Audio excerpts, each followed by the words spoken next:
Hello, my brother priests, deacons, and seminarians. I'm Father Frank Pavone, National Director of Priests for Life, with ideas about preaching the pro-life message for the fourth Sunday of Year C.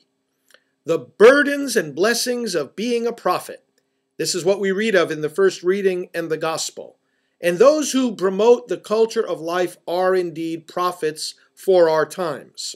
The way prophets are treated teaches us to expect rather than to be surprised by persecution and rejection. We should never measure the success of our pro-life ministry or any aspect of our prophetic stance by how much we are accepted. The measure of success, rather, is by how lovingly and faithfully we're carrying out our mission. But rejection is part of the promises of Christ.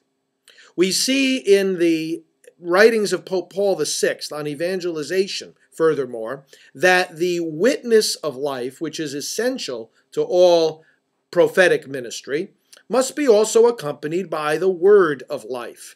At times it is necessary to explain why we are living a certain way, why we are taking a certain stand. And that, of course, is part of the pro-life effort.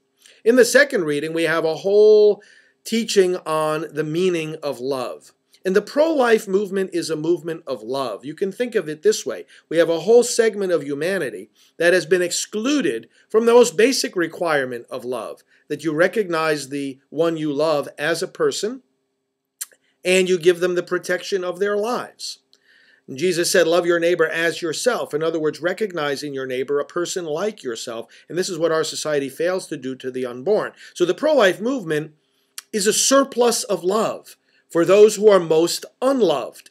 We are loving them extra to make up for the love of which they are deprived. And in a very real way, abortion is exactly the opposite of love.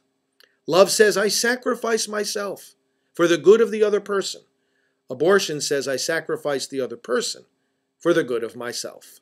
Let us be loving prophets as we speak up for life. Let that be the message of this fourth Sunday of the year. God bless you.